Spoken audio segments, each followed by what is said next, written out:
over 2 decades of practice, I've witnessed thousands of relationships, and one of the most heartbreaking paradoxes I've uncovered is the silent loneliness that exists within seemingly the happiest couples. The crux of this paradox lies in a psychological pattern I call the good girl complex. This isn't merely a personality trait, but a systematic defense mechanism, a role meticulously crafted in childhood and reinforced by societal pressure. It's a subconscious script that profoundly shapes how a woman interacts with the world, especially in love. The origins of this complex stem from the conditional expectations we absorb from our families, culture, and media. When a child is praised and loved only for being well-behaved, successful, or pleasing others, she unconsciously establishes a psychological equation: self-worth equals external approval. This equation becomes a core belief, compelling a woman to relentlessly maintain a perfect facade: polite, accomplished, independent, and always positive. This rigid adherence creates a deep internal void and poses a philosophical question about the nature of love itself. Is love for a mask truly authentic love?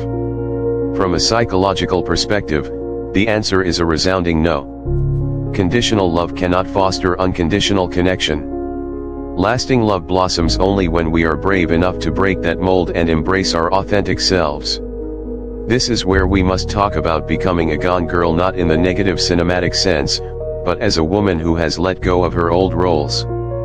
Here, gone isn't about arbitrary, reckless behavior. It's a profoundly meaningful and courageous psychological journey, the process of shedding the persona, liberating the shadow, the repressed instincts and aspects of the self, to find genuine freedom in love. It demands a deep awareness of how societal norms have constrained us and a fierce commitment to reconnect with our true inner being. To better understand the formation and operation of the good girl complex, we need to delve into the foundational concepts of Carl Jung's analytical psychology. Good is not an innate personality but a psychological defense mechanism built from experience. It's the product of a complex process we call high self-monitoring. According to Jung, the persona is our primary defense system. It's the image we present to the world to gain acceptance and avoid judgment. For those with the good girl complex, their persona is a meticulously constructed edifice built on societal expectations: successful, calm, independent. They constantly adjust their behaviors, emotions, and even thoughts to fit this image.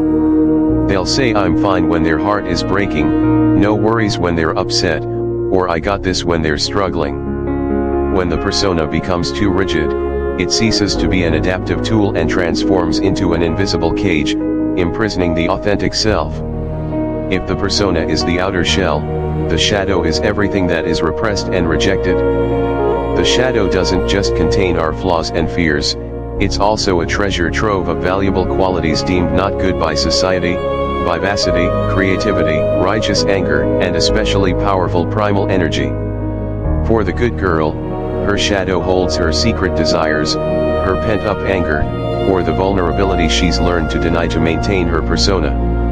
When the persona takes over completely, the shadow is pushed deep into the unconscious. It doesn't disappear; instead, it manifests through psychological symptoms like chronic anxiety, depression, or an unexplainable internal emptiness.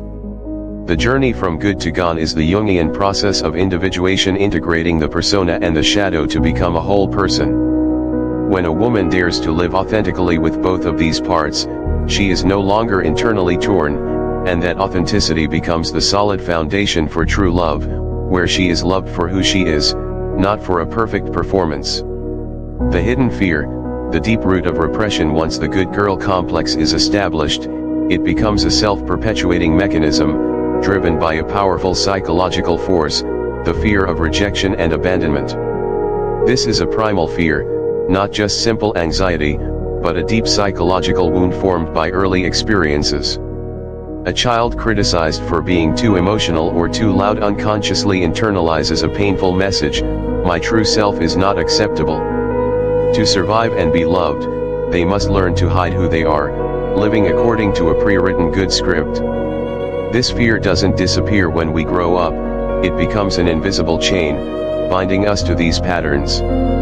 Entering a relationship, A woman with this complex will unconsciously believe that love is conditional, something to be earned and kept through perfection. She'll share stories of career triumphs but hide sleepless nights of worry. She projects confidence and resourcefulness but secretly guards her inner fears.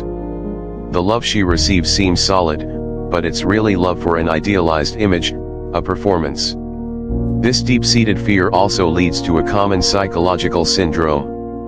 Many women with the good girl complex suffer from people-pleaser syndrome. This isn't just a habit, it's a psychologically addictive mechanism. Their self-esteem doesn't come from their intrinsic worth, but from external approval. Each compliment, each act of pleasing a partner, releases dopamine in the brain, creating a temporary feeling of satisfaction. This reinforces the behavior, creating an addictive loop.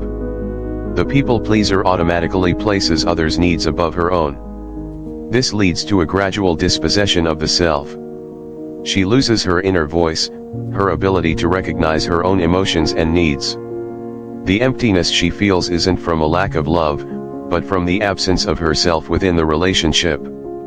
Even with many people who love her, she feels lonely because no one truly knows and loves her authentic self. The bedroom is the most private of spaces, where social masks should be shed. However, for the good girl, this is often where the mask is most tightly worn. Emotional repression and a lack of authenticity in intimacy are clear manifestations of this deep-seated fear. Fear of judgment. She doesn't fear traditional moral judgment, but rather judgment of her self-control and personal image. Expressing desires passionately and letting go of control in the bedroom can make her feel she is showing weakness or being dependent on her partner for satisfaction. This directly conflicts with the "I can do everything myself" image she maintains. She fears that such abandon will diminish her value in her partner's eyes. Fear of breaking the mold. This fear doesn't stem from being indecent, but from a concern that she will disrupt the power balance in the relationship. The good girl believes she should be refined and calm, not too aggressive. Proactively expressing desire might be seen as masculine or too forward, breaking the feminine and graceful archetype she believes her partner admires. Fear of making others uncomfortable. The good girl often has people-pleaser syndrome. She constantly adjusts herself to ensure others are comfortable. This fear extends to the bedroom. She won't express her desires because she's afraid they might not align with her partner's, afraid he won't reciprocate or will feel awkward. She suppresses her instincts to ensure harmony and her partner's comfort, even when it leaves her feeling empty and unfulfilled. To illustrate these psychological complexities, I want to share a typical story from my practice. Sarah was a successful, beautiful, and admired woman. She always presented herself as mature and composed in every situation. Her boyfriend, Mark, a successful businessman, often praised her for her perfection. Yet, after every date or intimate encounter, Sarah felt empty and exhausted. Through our therapy sessions, Sarah shared her core fear: he loves my independence and maturity. But I'm afraid that one day, if I show my weakness or my dependency, he'll stop loving me. In the bedroom, I always try to look seductive and perfect, but I don't really feel comfortable. I feel like an actress playing a role. I feel so lonely. Sarah's story is a living testament to how her persona had become her identity.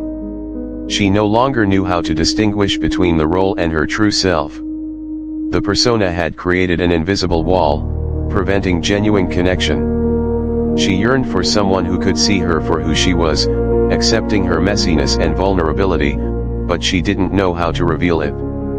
The deep-seated fear of losing love and acceptance kept her from breaking out of that role. This is a psychological vicious cycle. The more she tried to be perfect, the lonelier she felt, and that loneliness, in turn, made her believe she had to be even more perfect to keep the love. If the persona is the mask, the shadow is the repressed authentic self. To be gone is to liberate the shadow in an absolutely safe space. This isn't arbitrary behavior but a deeply courageous psychological journey to become a more complete version of oneself. To be gone is a conscious choice, yet it springs from an unconscious desire to live authentically. It requires extraordinary courage to defy deeply ingrained beliefs. In relationships, when a woman dares to break the traditional script, for example, by initiating a kiss or whispering something daring, this act doesn't just express desire, it breaks stereotypes.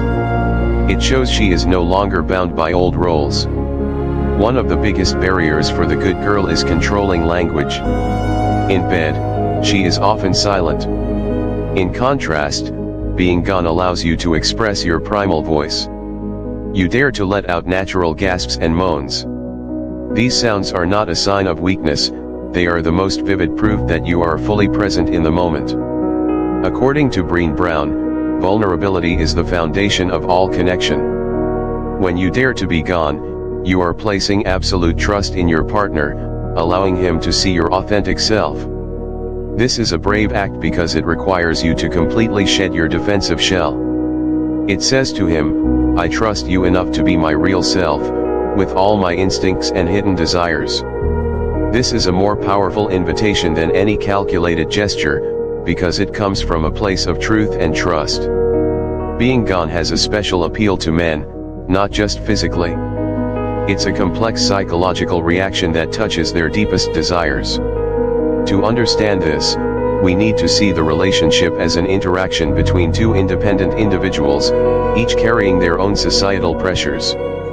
When a woman is gone, she breaks the script that the man must be the leader. She gives him permission to also let go. In modern society, men are also bound by roles. They must always be strong, experienced, and know how to please their partner. This pressure can cause performance anxiety, a secret fear of not being good enough. When a woman takes the lead, she lifts that burden from him. He no longer has to worry about leading and can fully live in his own authentic emotions. This is a mutual liberation, where both are no longer actors but people genuinely experiencing the moment together. The deepest meaning of being gone is creating a shared secret territory, a private psychological space where two people can be completely themselves, exploring their most intimate facets without fear. This is a powerful psychological mechanism that transforms love from a simple relationship into a unifying connection. In psychology, synchronization is the phenomenon where two people have similar behaviors, emotions, or physiological states. In the bedroom, being gone creates the highest level of psychological and physiological synchronization. Neuroscience research has shown that when one person expresses strong emotions, the empathy centers in the other's brain are activated. When you dare to be gone, for example, by letting out natural moans or whispering a secret desire, your partner will not only hear but also feel it on a deep level. He will unconsciously mimic and blend into your emotional flow. This is synchronization not just of the body but of the soul, creating a powerful message: I am completely in this moment with you. When two people explore their gone aspects together, they gradually create an exclusive language. It could be a special glance, a private gesture, or a word that only the two of them understand.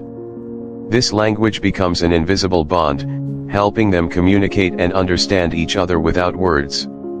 Secrecy is one of the most potent elements in building attachment. While good relationships often conform to general patterns, gone relationships create secrets that belong only to them. The journey of being gone can start with sharing a small weird hobby. Gradually, greater trust allows both to share fantasies and more daring desires. Each time you dare to share a crazy desire, you are opening a door into your inner world. When both of you explore these new territories together, you are building a memory vault, a private history that no one else has.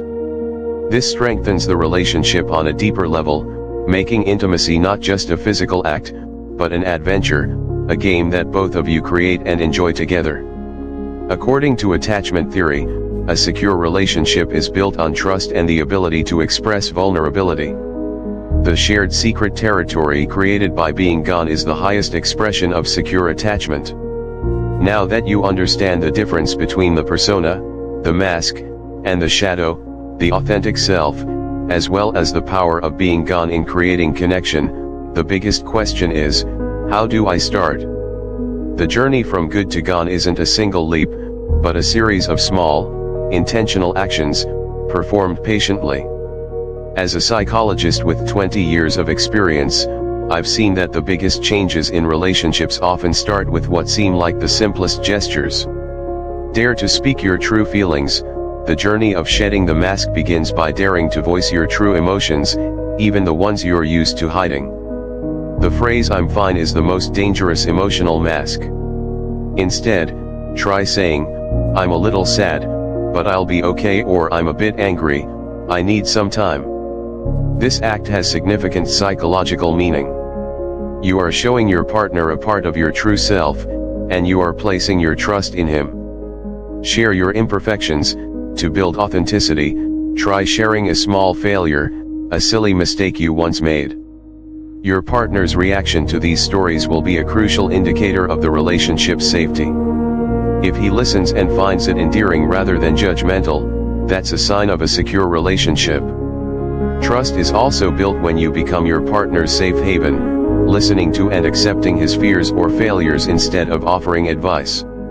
Unleash your instincts in bed. Once trust has been cultivated, you can begin the journey of being gone in bed with the smallest gestures. Try being proactive just once, a surprise touch, a daring kiss, or whisper a word that expresses your desire. Let the gasps and moans emerge naturally. At first, you might feel awkward, but remember that these sounds are living proof of authenticity, and they will be celebrated when your partner responds with passion. Deep love isn't the meeting of two perfect people, but the journey of two imperfect people healing, growing, and finding absolute security with each other. It's when you are gone authentically and are loved completely, without having to perform. You've understood the power of authenticity. Now it's time to decide, will you continue to live in the exhausting cage of being good, or will you bravely step out to live a life worth living? Start with the smallest gestures today, accept yourself, share the truth, and explore together. Remember, attraction doesn't come from perfection. It comes from authenticity, from the courage to live as your true self.